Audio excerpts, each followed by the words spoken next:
Yeah, so in this data path for the ALU, let us see that the implementation of your data path for ALU instruction, or we call this R format, the instructions, is fairly straightforward. That it requires the register file for storing the operands for reading and writing purpose, and the arithmetic and logic unit to do the computation or mathematical computation. So this ALU accepts the input from your data read ports of your register file, and the register file is written to by the output of your ALU in the combination of your register write signal, which comes from your control unit.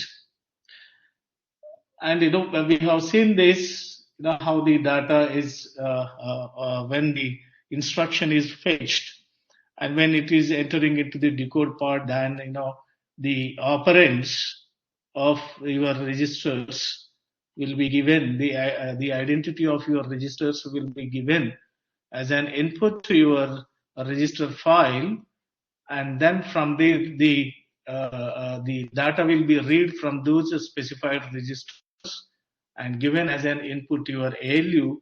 And if the result of your ALU is going to be given as an input to the right port, right data port of your the register file. So let us see the another example by considering the each stage of in single cycles how this data is transferring from one stage of your RISC implementation to the another stage. As we have seen that there are 5 stages. One is your instruction fetching stage. So it takes one cycle, and your instruction decoding phase, which takes another cycle, instruction execution phase, which takes another cycle, your memory access phase, which takes another cycle, and then your write back phase, which takes another cycle. Let us see single cycle data path by considering the following instruction as an example. If the instruction is given that add the content of your R2 and R3, or the data value of your R2 and R3, and store the result into your R1. Okay, so here these read operations will be happen with these registers in the register file, and the write operation takes place on the R1, the destination. So what is this operation? For this instruction, the operation is, we can write that R1 is equal to R2 plus R3, right? So from this operation, it is clear that there are the source registers, or one is your R2, another one is your R3. So R2 is your source 1 register, R3 is your source 3 register, and the destination is your R1 register. And let us see in a single cycle data path how it happens one by one. So we know that the first cycle or first phase of your instruction implementation, or the ALU instruction data path, is your first stage is your instruction fetching stage. So in the instruction fetching stage, we have seen that. So what are the components involved in this instruction fetching? Means one is your program counter, another one is your instruction memory, and the adder will be there. Okay, so we are going to talk about each cycle separately, single cycles, and then we are trying to combine all these cycles into in a single form. So in the first one, in the first cycle instruction fetch stage, there are two, the units, the hardware units, which 3 hardware units which involve. One is your program counter, another one is instruction memory, another one is your add part. So we know that the in this coming slides also in this lecture, the orange lines, the orange arrows indicates an active data path which is transferring or passing from one stage to the another stage. Okay, so now comes to the first unit, the program counter. This program counter, take this program counter, that is the current instruction address, and pass that current instruction address to the instruction memory. The output of your program counter will be given as an input to your instruction memory. Okay, so what are the and then for this instruction memory, what the program counter is passing? Program counter is giving as an input of your instruction address, the instruction address. Okay, and the control signal, control unit gives as an input to your instruction memory for controlling what kind of operation should be performed. So this instruction address is given as an input to your instruction memory, the control signal will be passed to given to your instruction memory, and telling that instruction memory that read the instruction which is at the given address. So to read memory to obtain a current instruction. Right. So then upon the control signal which is telling this instruction memory that read that instruction, so the instruction will be given as an output of your instruction memory. So what is the instruction which we are following? The instruction is your add R1, R2, R3. Okay, so that is the instruction. So the output of your instruction memory is your add R1, R2, R3. Okay, that is the output. So this is one operation will be found in instruction fetching. The first operation is the instruction is read from the instruction is read from your instruction memory. Okay, so that given instruction in our example is your add R1, R2, R3. Apart from this, there is one more operation that will be performed in this instruction fetching stage. That is the program counter address. The program counter which is giving the address as an input to your instruction memory, the same address will be given as an input to the adder. Okay, and that this adder computes the address of the next sequential instruction. We call NPC, next sequential instruction.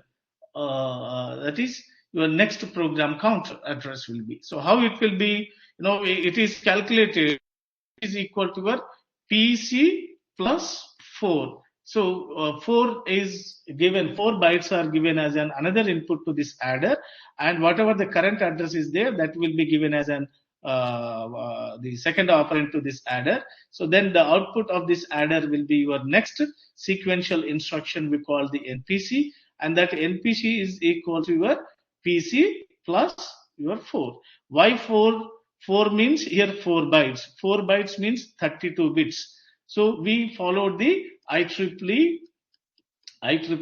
754 instruction set. So there in single precision, it takes 32 bits. Okay. So these are two operations performed in instruction fetching stage. So what are the output of this instruction fetching stage means? One is your NPC. Another one is your instruction. That is add R1, R2, R3 instruction. Okay, and this program counter is nothing but your PC, your the 4 bytes. So then comes to the next stage. The input for the next stage is the output of your previous stage. Previous stage is your instruction fetching stage. Our next stage of your implementation is your instruction decoding. So in this instruction, whatever these green bars are there, these bars are known as your internal stage buffers, which are stored the values. Okay. So in the previous stage, whatever the NPC is there, that program will also store this value in this inter stage buffer, as well as the instruction register will store, or we call these internal stage buffers will store this instruction. So in this instruction decoding, the input is one is your NPC. That NPC is your program counter plus your 4 bytes, which is read from this internal storage buffer and give as an input to your instruction decoding stage. Another one is your instruction. What is our instruction? The instruction which is coming from your previous stage instruction fetching is add R1, R2 and R3 instruction. So now this instruction is decoded. So in this instruction, it is saying that there are 3 registers are there which are available in the register file. One is your source 1. The source 1 is your register 2. Source 2 is your register 3 and your destination is your register 1. Destination is your register 1, right? And when it is decoded, the instruction, it also decodes the instruction that is your add. So this add instruction will be given to the control unit. So from that control unit, the control signals will be generated, which we already discussed in previous lecture. Okay, so this add will be given here, right? In our example, add your R1, R2 and R3, we don't have any immediate values here. So here the white color lines, they are known as your inactive lines. So we don't have immediate value. So that is inactive part. So here from this, even in the instruction decoding, it reads the source operands from the register file. For our example, the instructions are your R2 and R3, and the destination register ID will be passed through the next stage. Okay? So the destination is passed to the next stage. So in the instruction decoding, you only need operand 1 and operand 2. So when these, the register identifications are given as an input to this in the register file, the control unit pass the signal that read instruction, read the data value from your source 1 and source 2. Read instruction will be, given. So control signal is given to the register file. So upon giving this read control signal to this register file, from there it will read the source data 1 and source data 2. That is your register 2's data value and register 3's data value. Register 3's data value. Okay.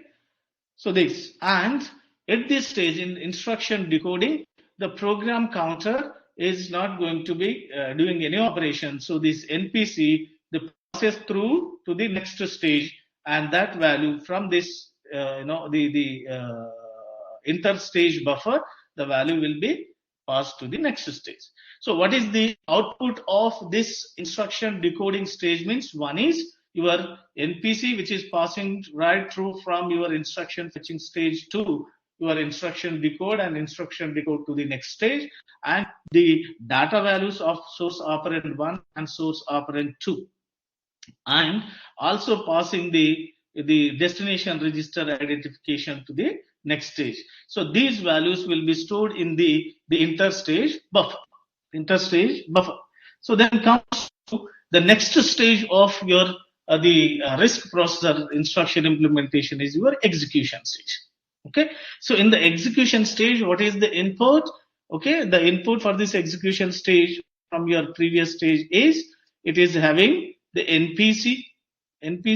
So that NPC value is your PC plus 4 bytes, that will be passing through this stage, because in the execution, it is going to perform the mathematical operations. The execution stage performs the mathematical operation. So what is the mathematical operation? It is going to add the content of your R2 and R3. So we have got this source register data, that your R2's data value is there. Okay, and R3's data value is there. That is an input, taken as an input. Okay, so here we are using two multiplexers. Okay, so these multiplexers are controlled by your control unit. So this control unit sends the signals to these multiplexers. Okay, so these multiplexers having two inputs. One is your NPC input, another one is your source register data input. So in our example, our source operands are from register only, then this ALU source 1 control signal tells this multiplexer that take the source operand 1 from the register file, the source register file that is having the data value which is having in R2 register. Okay, and this second multiplexer is also having two inputs. One is from your source, the register file input, and one from immediate value. Okay, in our example, the second operand is in the register file register only.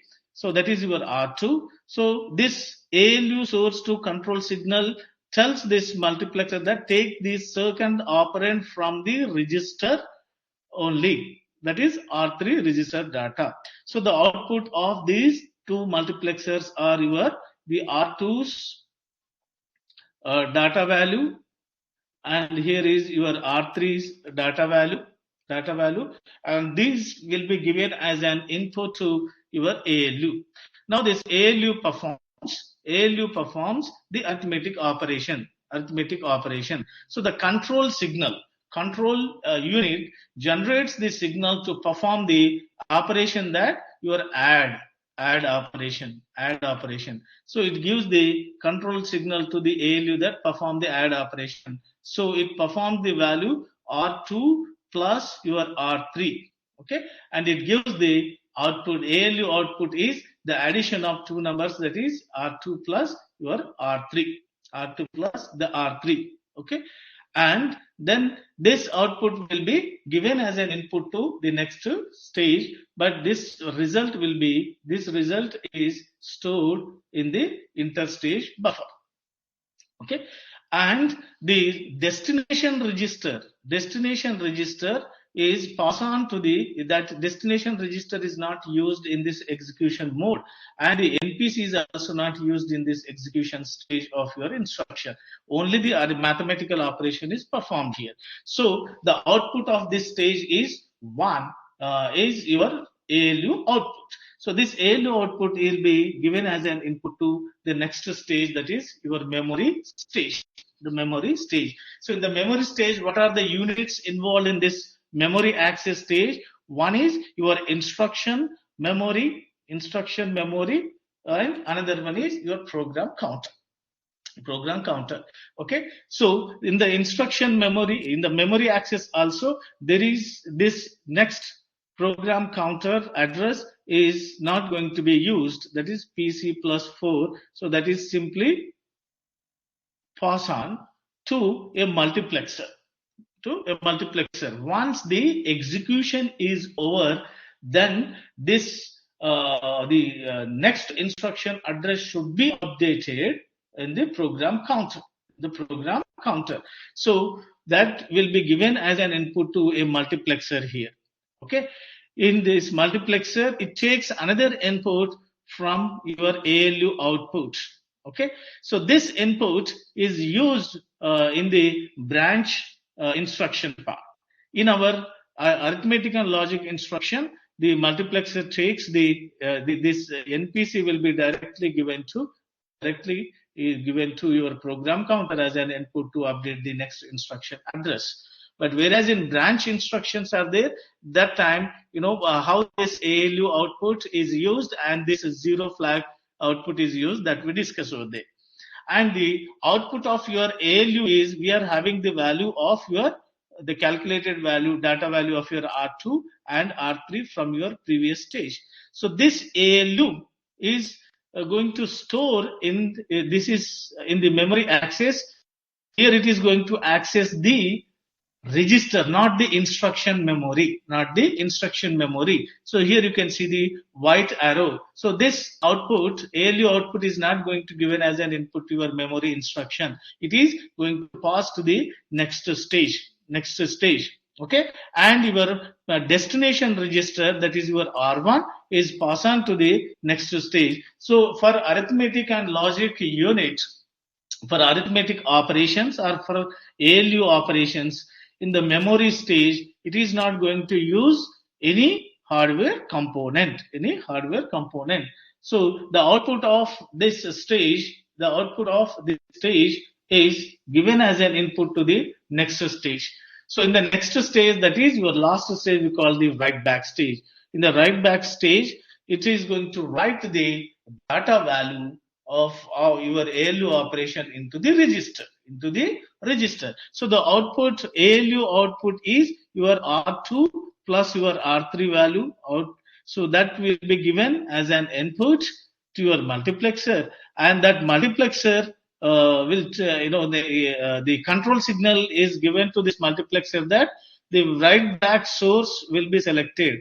So what is the write back source? The control signal says that the control signal says, or control signal for selection, the source of write back, where it should go and write. So for our instruction, the source is the ALU output, which is written to your R1 register. So if the value of your output is your R2 plus your R3, that value will be going to as an input to the register files write port. Register files write port. Okay, and the destination register, which is the control signal given in the instruction decoding, the destination register is R1. This R1 register identity will be given as an input to your register file. So upon these two inputs are given to your register file, your control signal tells this register file that write the R2 plus R3 data into the register R1. So this control signal here, the write control signal, will be given as an input. Okay, so this control signal for the controlling whether to read or write the register, but for write back, it is the write control signal. So this is the single stage. In this way, we can say that the single stage or single cycle ALU instruction data path for the given instructions. Add R1, R2, R3.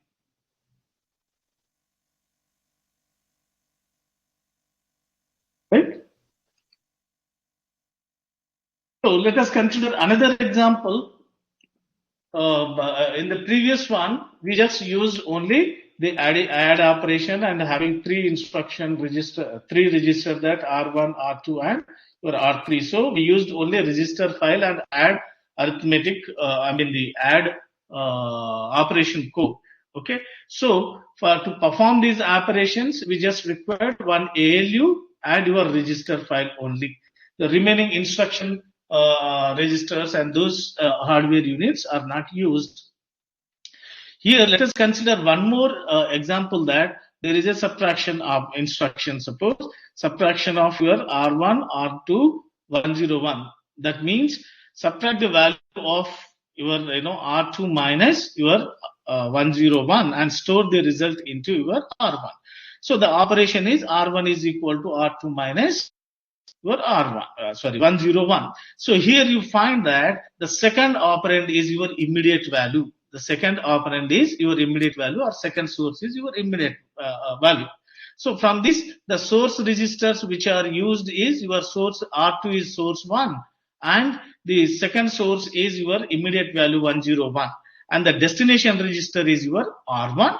And here we are using this immediate value. When we use this immediate value, the immediate value generally represents with the 16 bits only. Why it is taking only 16 bits? That means we know that when we are writing the instruction, when we are going to write the instructions, the instruction size is your 32 bits only. In 32 bits, we have seen that there is the opcode will be there, and then your source operand, destination operand will be there, your source operand 1 will be there, and operand 2 will be there. So every, the part of this instruction takes fewer bits only. So assume that the second source represent maximum with your 16 bits. 16 bits. Okay. But in generally, the representation of your immediate value in IEEE 754, it takes 32 bits. So we use the signed expansion. We use the signed extension unit. So this signed extension unit, which we saw in previous example, that it takes the 16 bits and converts that into the 32-bit encoding, 32-bit bits encoding part. So now let us see this example in the single cycle stage of your single cycle, the ALU instruction data path implementation. The same procedure as example, the program counter. Okay, the program counter will holds the current instruction address, and that says that read memory that is obtained from the current instruction.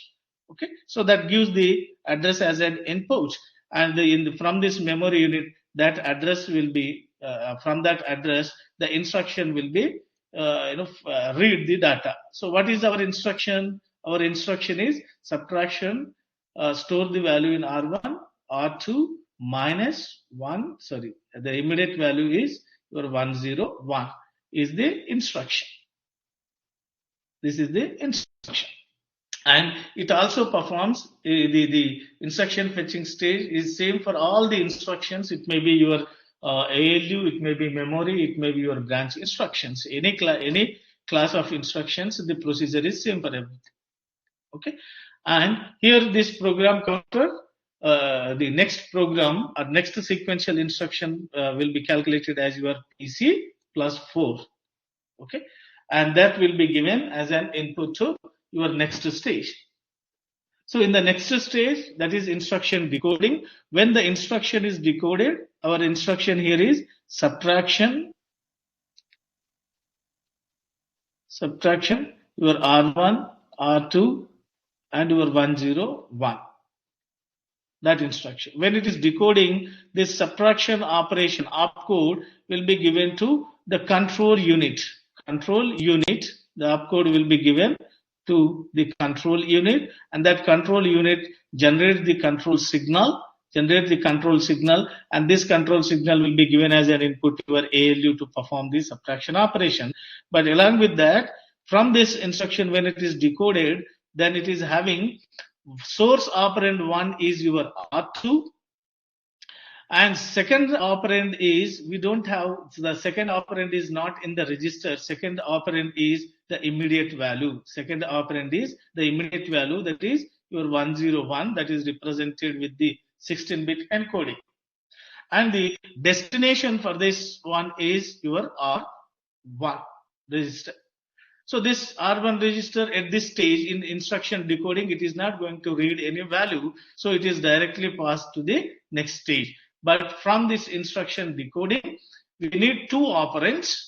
One operand is in register 2. So that will be given as an input to your register file to read the data from this register file. Second operand is immediate value. That immediate value represented with 16 bits. So that will be converted into 32-bit, the encoding of your 101. 32-bit encoding of your 101. Okay. And that is given from this register file, you will get the source register value, that is R2's data value. R2's data will be given. And the program counter is directly passed to, or NPC passed through the next stage, because it is not required in this stage to execute anything. So the output of your instruction decoding stage is, one is your R2's data, second one is your immediate value. Okay, the NPC and your destination register are passed through the next cycle or next stage of your the data path. So in that next stage, your NPC is having the PC plus 4 in execution. The NPC will not take place because it is an ALU operation. So it is not branch operation. So the NPC is directly given, pass on through the next stage. But from our previous stage, the source operand 1, which we got from R2's data, that will be given as an input to the multiplexer. And this multiplexer, the control signal, that ALU source 1, from where the multiplexer should take the source 1 for performing the arithmetic and logic operation. So it says, the control signal says, the first operand or source operand is available in the register, which is from your register file. So that is R2's 1. So here the output of your multiplexer is R2's data, and the second operand will be taken from either from the register or immediate. But in our case, it is the immediate value, because it is extended 101 immediate value, data value is there. So this ALU control signal, second source, it says that the input should be immediate value instead of your register. So this immediate value will be taken as an input and gives the output by your multiplexer. So that is your 101, the 32-bit encoded immediate value.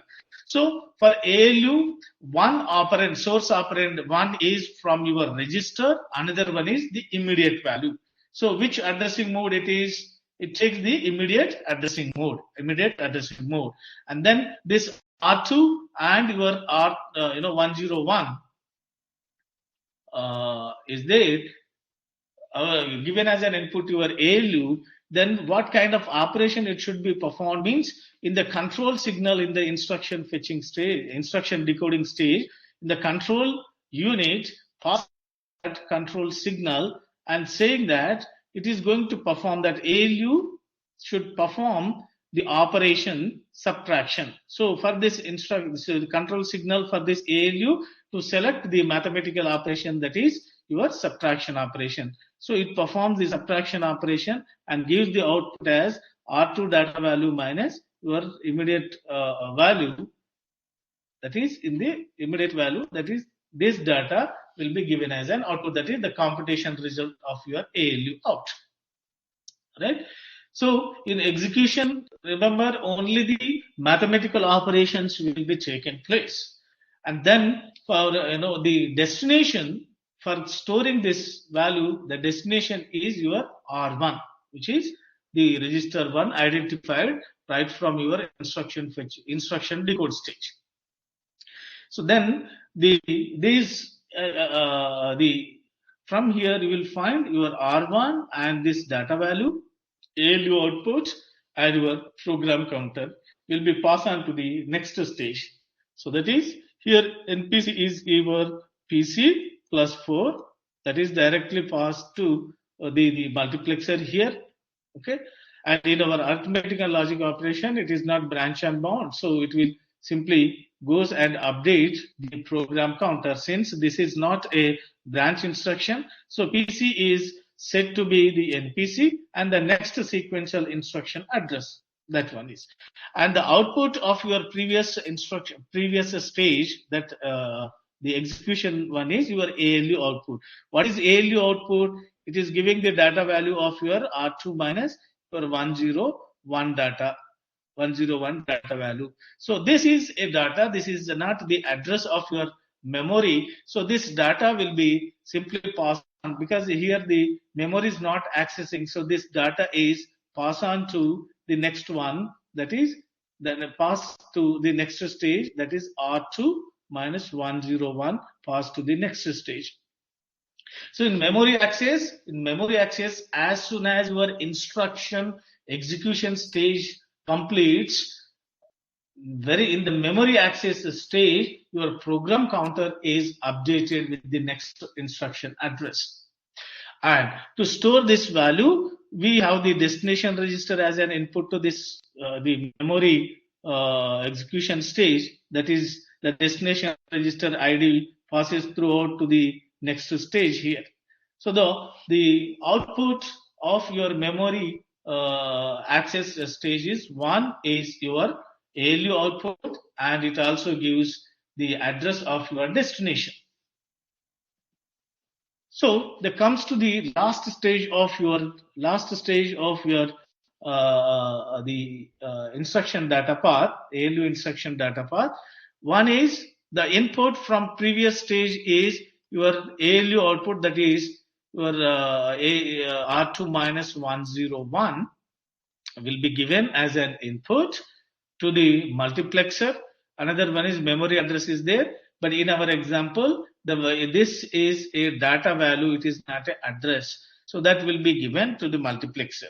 Now, multiplexer, what it has to do, what kind of operation it should be performed. So the control unit gives the control signal for selecting the source of your write back, where it should go and write back. Source means which operand should be go for write back. So for this instruction, the source is the ALU output, which is written to your R1, and from your previous instruction, previous stage, we got that the destination register is your R1. That R1, given as an input to your register file to identify the register, and the output of your multiplexer is the data value, that is R2 minus 101 data value. So that data value given to the port, the right port of your data, and in which register it should be right means the destination address, the register address is your R1 will be given. So then upon giving these two inputs to your register file, in the control signal tells this register file that in this register R1, write the data which is given at this port, that is R2 minus your 101. So here write signal is given, write signal, control unit generates this write signal and gives as an input to your register file to tell that write this data into your register R1. Write this data into a register R1. So this is the second case of your the ALU instruction. In the first, you have seen there are only the registers are there in the add operation, but in the second case, if there is immediate addressing mode, then how it takes place, that we have seen with the example subtraction of your R1, your R2, 101. So here immediate value is there. So this is the single cycle data single cycle ALU instruction data path for this execution of your instructions. When you combine all these together, all these units together, when you combine all these units together, your instruction fetching stage unit, and your decode stage, your execution stage, your memory stage, and your write back stage, then that gives the multi-cycle. So next is your next instruction class. The next millions of RISC is using this millions of instruction per second. In this next instruction, first we have seen this ALU arithmetic and logic instruction classes. The instruction class examples we have seen. The next one is the memory instruction classes.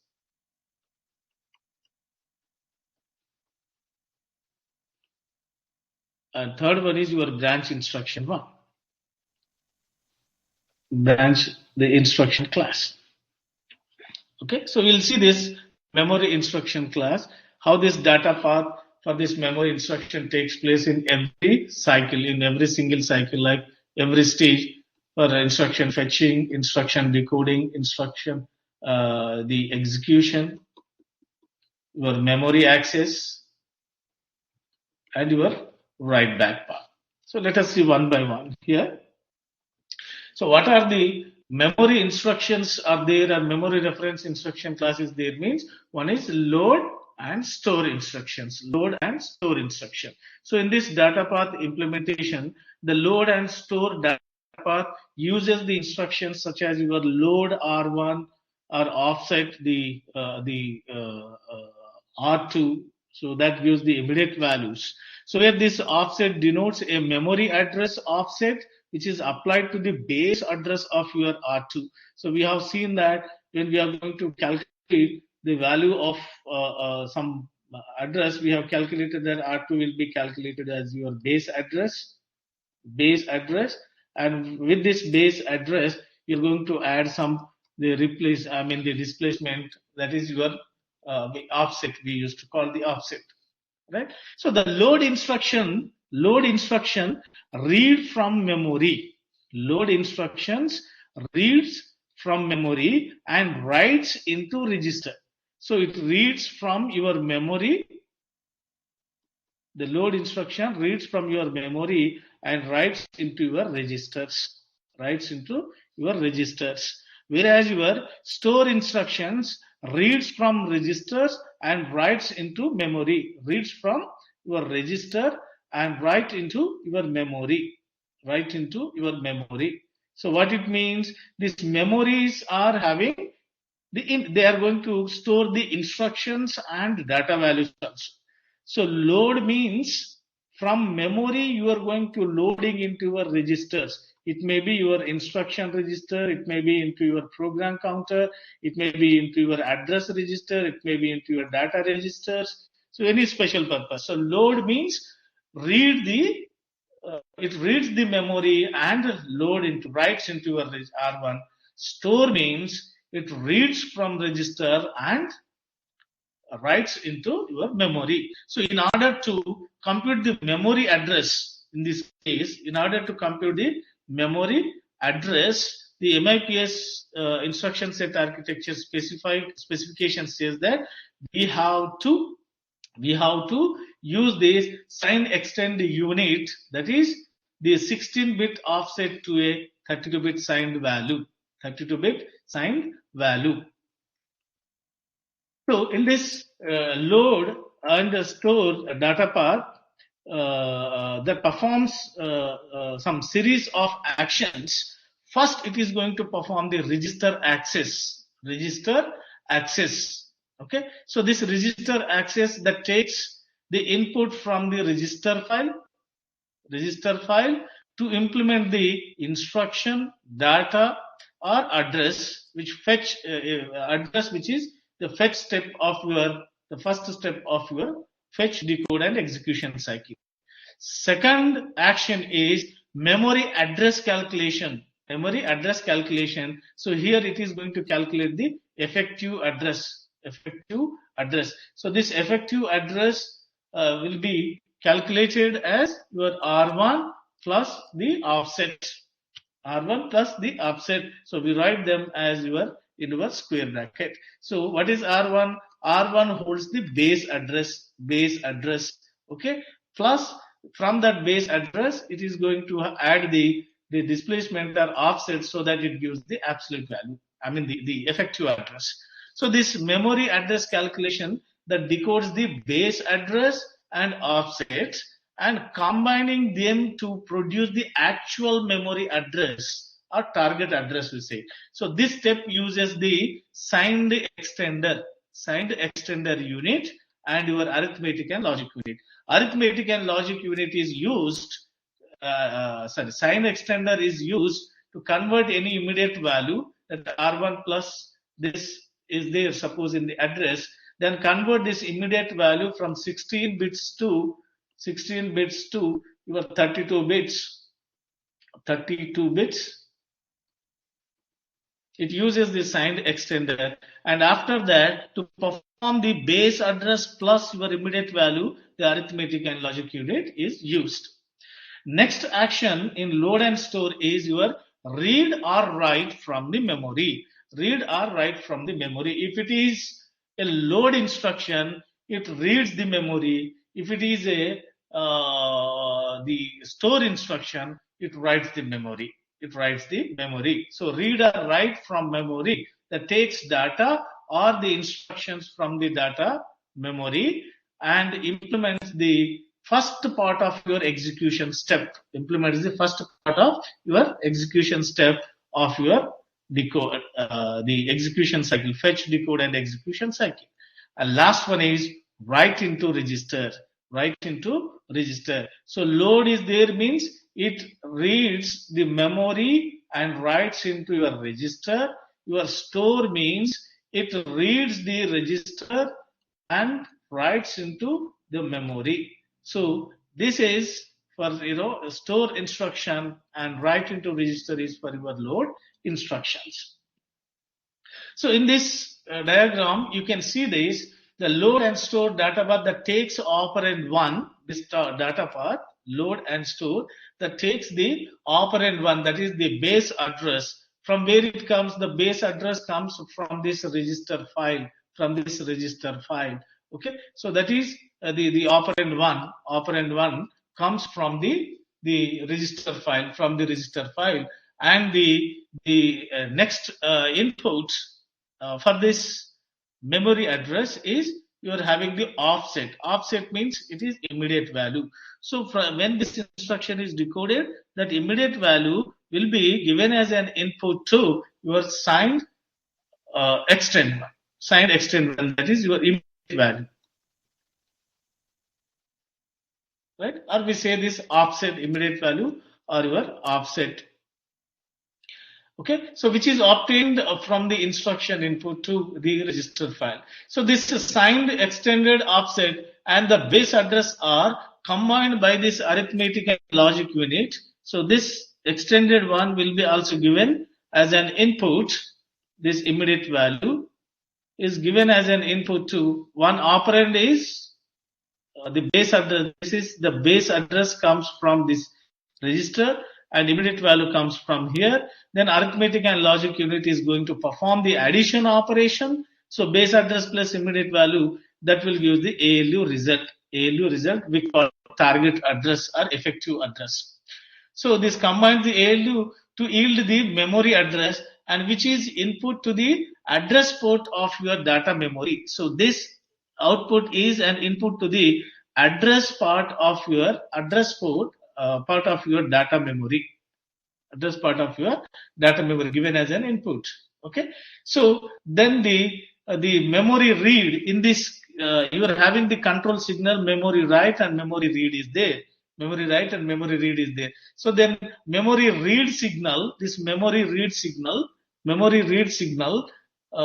is then activated, and the output data obtained from this read data, the output of this read data port of this data memory is then written back to your register file, are given as an input to the write data port. Or this read data port of your data memory is then written back to your register file using the write data port with the register write signal,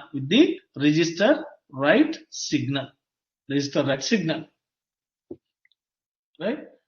So let us see this with an example for the every cycle. So here you can see that what are the hardware components involved in the fetching, decoding, and executing of your load and store instruction. Means it requires the register hardware part, and your signed extended one, and to perform the mathematical operations it requires arithmetic and logic units. And then for read and write operation, first it do the read operations to perform ALU, and then it goes for the write operation. So this read and write signals will be given by your control unit,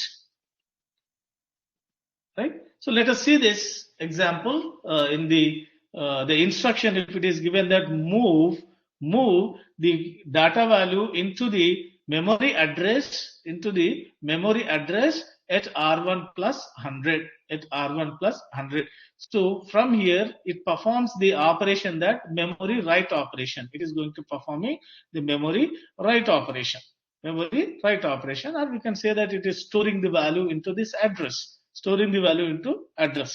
Okay, or simply you can see this, the operand is read from R2 and write into your memory. That means it is a store instruction. Okay, from R2 it is going to write into the memory at address your R1 plus the 100, that is displacement 1. Okay, so from this instruction, you can find your source 1.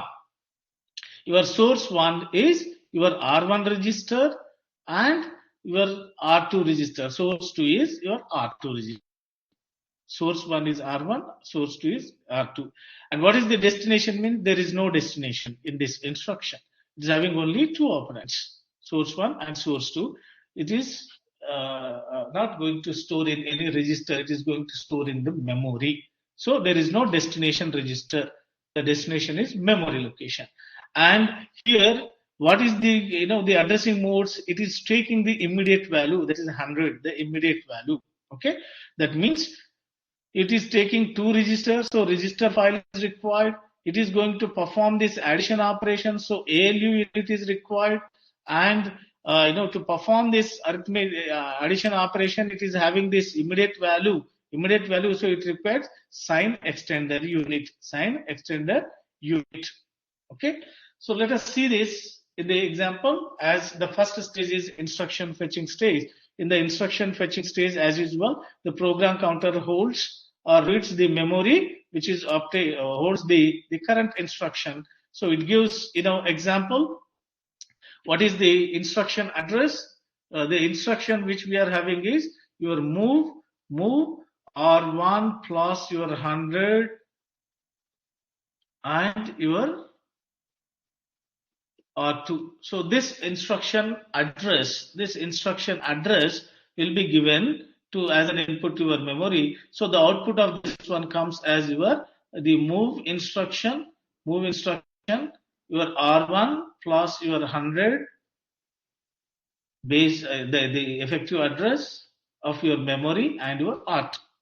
And as usual, the program counter will perform the next sequential instruction address, so that will give you that PC plus 4. So then it goes to the next the stage, that is instruction decoding. In the instruction decoding, this instruction is going to be partitioned.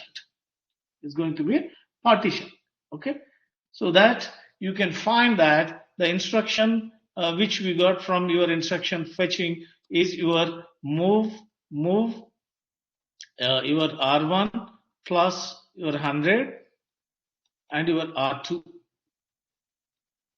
So now this is going to be decoded. So instruction opcode is decoded and the operands part will be decoded. In the operands part, we know we have two source registers. One is R1, which R1 holds the base address. It holds the base address of your operand, and your R2, where R2 holds the data value. The data value which is to be. Okay, and in this instruction you are having this immediate value also to calculate the base address. Immediate value is your 100, and from this instruction decoding, it gives the input to your control unit. The control unit, that is your move instruction. So this control unit generates the control signal, which alerts the arithmetic and logic unit what kind of operation it should be performed, right? So when this is decoded, the operands, so register file, takes the input for your R1, which holds the base address, and R2, which holds the data, which is to be read back.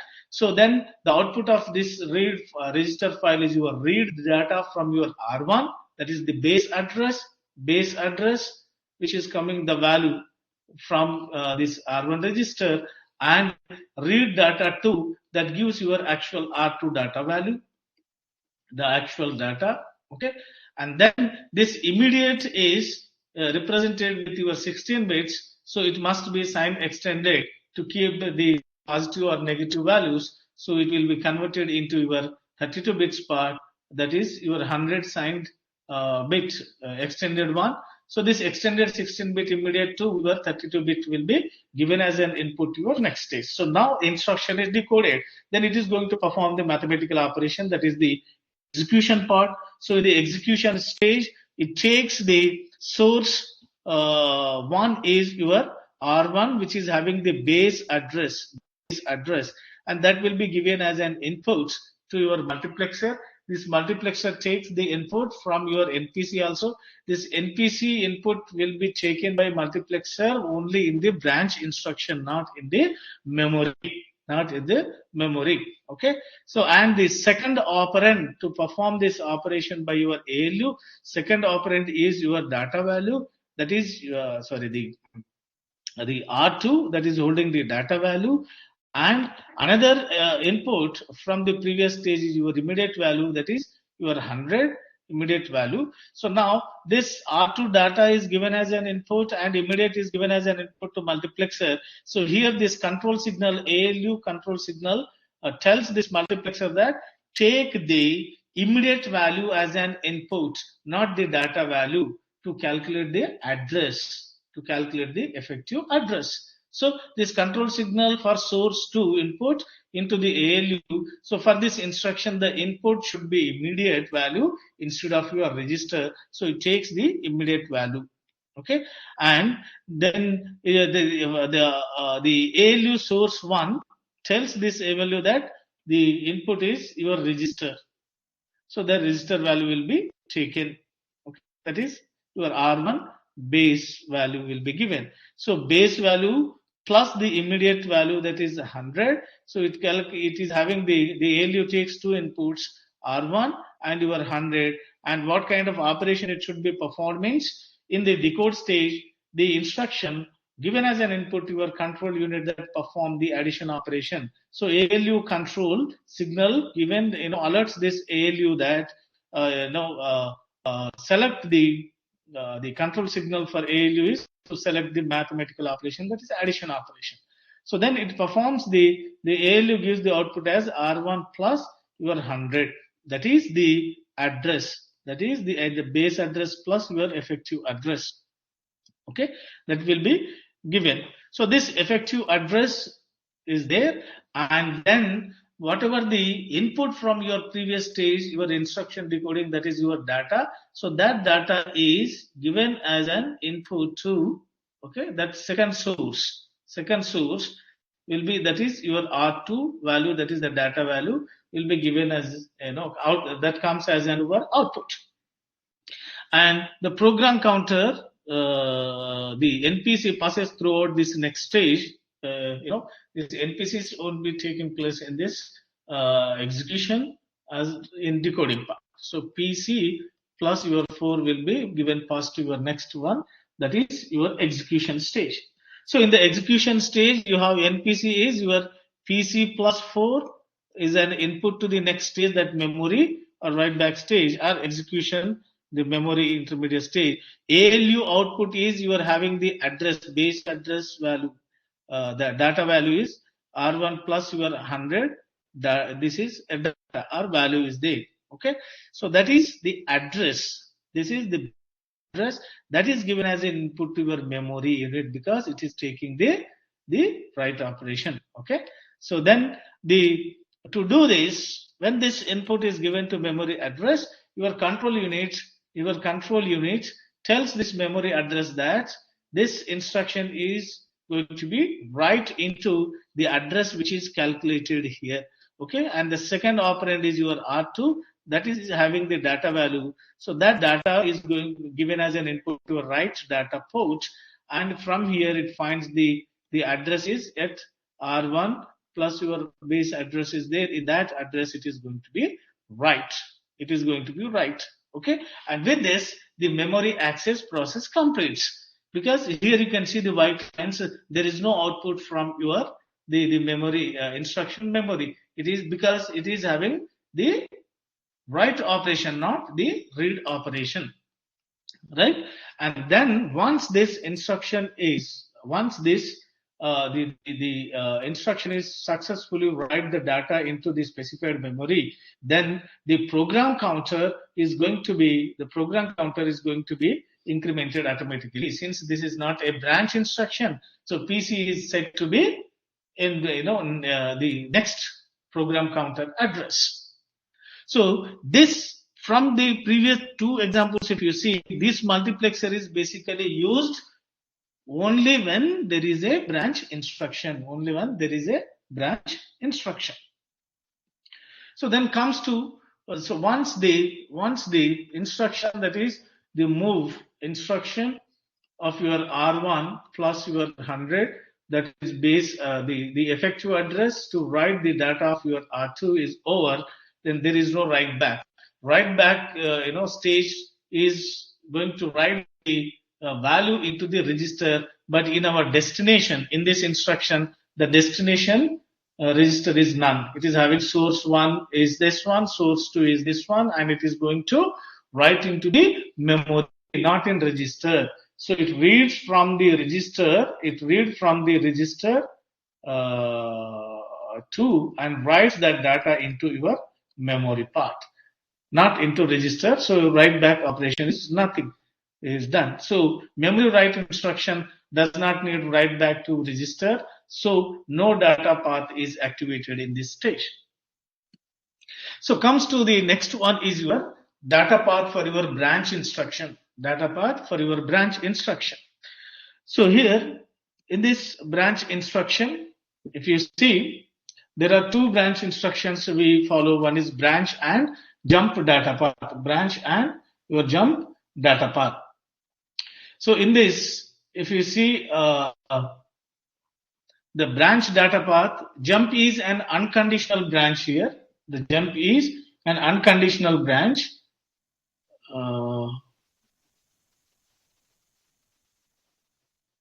Okay. So then the branch data path that uses the instructions such as your branch equal to, and it use the operands that R1, R2 and offset. Offset is there, that is the displacement. Where this offset is a 16-bit offset for computing this one, for computing the branch target address via your PC program counter relative addressing, So from here, this branch equal instruction reads from the register R1 and R2. Remember which control unit? Register. The register control register units are in the instruction decode phase, not in the instruction fetching one. Okay, so this branch instructions reads from the register R1 and R2 and then compares the data obtained from these registers to see if they are equal or not. If they are equal or not. If they are equal or not. If they are equal, then that branch is taken. If they are equal, then the branch is taken. If R1 is equal to your R2, then that branch is taken. Okay. Otherwise, the branch is not taken. Otherwise, it goes to the else statement. Otherwise, the branch not taken. So by taking the branch, the instruction set architecture specification means that the ALU address, the ALU adds a signed extended offset to a program counter. The branch, so taking the branch means your R1 is equal to your R2 means these values are the immediate values are the, it is going to add the signed extended offset to the program counter. So this offset is shifted 2 bits left side to allow for the word alignment. Why only 2 bits? We know that every instruction word takes 4 bytes. So this 4 bytes can be written as your 2 to the power of 2. 2 to the power of 2. So 2 bits will be taken to shift left side for this offset. So thus to jump to a target address, the lower 26 bits of your program counter are replaced with the lower 26 bits of your instruction shifted left 2 bits. So the branch instruction data path, which we can see in this slide as what are the units which are involved in this case. You are having the registers. From this register, the operands will be read from these registers. Okay, that is R1 and R2 for comparison purpose. And from this instruction, it will take one offset.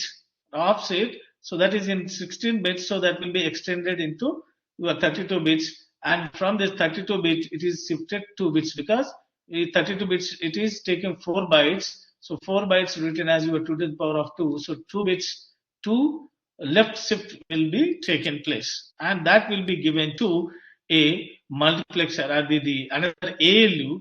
The add sum, or we call this ALU, another ALU, to get this branch target address. So in branching, you are having two units. One ALU to check the branch control logic, whether that branch will be taken or not. If it is taken, then what is the branch? If not taken, then what is the branch target value? Okay. First is to take the decision whether the branch will be taken or not. Means if R1 is equal to R2 or not. If it is equal, then that branch will be taken, and that control will be, it is going to calculate the next branch target. So some of the actions will be followed here. What are those actions? The first one is register access, that takes input from the register file, to implement the instruction fetch or data fetch step of your first part.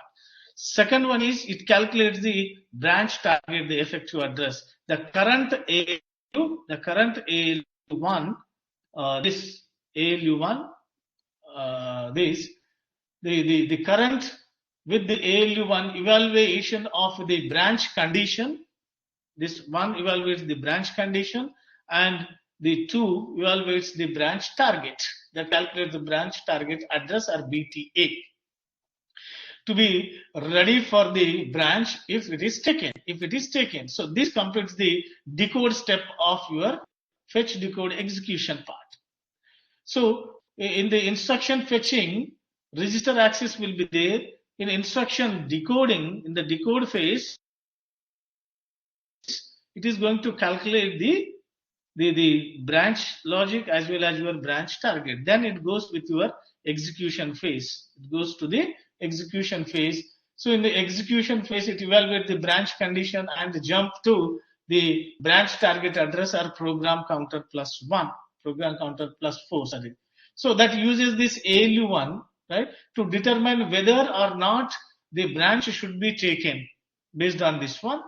And then if it is not taken, jump to your branch target address, or your PC plus 4, okay, that uses, so from here it is going to your program counter, okay, that uses the control logic hardware to transfer control to the instruction referenced by the branch target address. So this effectively changes the program counter to the branch target address and completes the execution step of your decoding, the fetch, decode, and execution part. So the branch data part takes operand 1, that is the offset from your instruction. So it uses this signed instruction part. Okay. So now let us see this with an example. Let us see. This one is, consider this example, jump not 0. Okay. Jump if not 0 to a line to the instruction at the 96. So this operation says that if the condition is not 0, if the condition jump not 0, if the condition is not 0, then program counter will go to the next instruction, that is at your 100 bytes away. How this 100 bytes away? 100 bytes away means jump not 0. If it is not 0, then jump to 96. So if there are instructions, then this is a target instruction here, and this one is your current instruction. Okay. So that is ending with your 96 bytes. Okay. If this is not 0, then from 96 you add 4 bytes, because we know the next instruction begins after ending of this instruction. After ending of this instruction, this is end of the instruction. If you add the beginning of the next instruction with your 4 bytes, then it will give the 100 bytes. So if not 0, jump not 0 to the 96. So if it is not 0, then program counter calculates the effective address of your program counter plus 4 plus your end of the previous instruction, that is 94. So this part we called your next program counter instruction, right? This part. If it is zero, then don't jump. Go and execute the next sequential instruction. So that is, it evaluates the next instruction as your, the next instruction with your 4 PC plus your 4. So from this, it is clear from this to the operation, you will find the source address is the 0 flag, not 0, which holds 0 or 1. So source register is 0 flag. So it is from your 0 flag register. This source 1, it is source 1, and this is the first one. So it is your 0 flag register. And second one is you're finding PC program counter. This program counter is not from your register file. This is a implicit unit. Okay, this is the source 2 for this jump instruction. Source 2 for this jump instruction, and this is not in the register file. This is not in the register file. And the destination is once you are computing this, it is going to store in the PC itself. So destination register is your PC. Okay, that is not from your register file. And immediate value from this instruction is your 96. 96 is immediate value. So for that you need sign extender unit. So from here it is clear that the first operand is your 0 flag register, second one is your program counter, and destination is your program counter only, and immediate value is your 96. So you are going to have to perform this addition operation. You require the arithmetic and logic unit, and for register access you require the register file, and for this immediate value conversion from 16-bit to that, you require the sign extender to units. So these units will take place. So similarly, to your the previous case, in the instruction fetch, it holds the current instruction register. What is the address of that one? So in that address, that gives pass to your memory instruction. What is that address? Jump not 0, your 96. So that will be read from here. Okay, that is jump not 0, your 96 instruction will be read and given as an input to the next one. And from here, your program counter is calculated at PC plus 4 bytes. Okay, and then it goes to the next stage, instruction decoding. In the instruction decoding, you're finding that PC plus 4, and when this instruction is decoded, that is jump not 0, your 96. Then the source 1 is the condition part, that is 0 flag register. Okay, your source 1 is your 0 flag register. This 0 flag register checks whether if it is 0 or not. So that is the source register 1, and source 2 is your program counter, but program counter is not from your register file, so it is not taken. This program counter is the implicit unit, which is there in the instruction fetch one. Okay, implicit controller, right? And then it is having the immediate value. What is the immediate value? It is having the 96. That is the end of the target, end of the instruction. So that will be converted into 32 bits, the instruction part. And in this instruction decoding, from this Z flag, it reads the data. The Z flag value will be there. If it is not 0, that means it is 1. If it is 0, means it may consider either 0 or 1. Value will be there. So then your program counter, the NPC calculates PC plus 4, and when it is going to execute, in the execution phase, it takes this input, the NPC PC plus 4. Okay, so this PC plus 4 will be given as an input to your multiplexer. It says that it says that if not zero. So from here you are having the Z flag. Okay, so this Z flag, okay, it is going to calculate the next instruction address. For that, this multiplexer takes the input from PC plus 4. PC plus 4 will be given as an input, and that is controlled by your ALU source 1. It tells this multiplexer that takes this NPC. So that NPC, your PC plus 4 will be given. And second one, it says that this multiplexer should be takes the input from your immediate value, that is your 96. So this control signal for the source to input. So for this instruction, the input should be immediate value instead of your register. So this immediate value will be taken, that 96. Okay, and then it will be given as an input to your ALU. So that ALU will perform this addition operation based on this ALU set to add the compute of your effective address. That effective address is your PC plus 4 plus your 96. Okay, and whatever Z flag is there, that Z flag is given as an input to Z flag value is given as an input to your 0 unit, and that based on this, the output of this will be taken into consideration, and that is given to the next stage, that is memory stage. I'll just take only 2 minutes time. Please bear with me. So here PC is taken your PC plus NPC is taken PC plus your 4, and your Z flag based on, and your ALU output is your given from this previous slide. The ALU output is your PC plus 4 plus 96, or we can simply write that NCP plus your 96. NCP plus your 96. This NCP plus NPC plus your 96. That will be given as an input to this multiplexer. It checks whether this multiplexer depends upon this 0 flag value. If this 0 flag is 0 or not, that controls this multiplexer.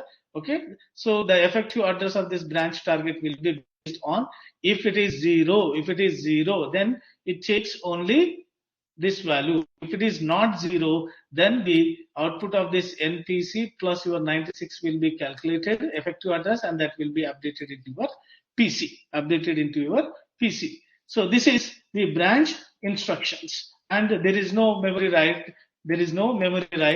In this branch instructions. So this memory access stage will be inactive. Okay, and putting all together, it gives the simple implementation of your 5-stage RISC CPU. In this case, the every cycle will be added together. Then it gives your multi-cycle part. So with this, I would like to stop the session.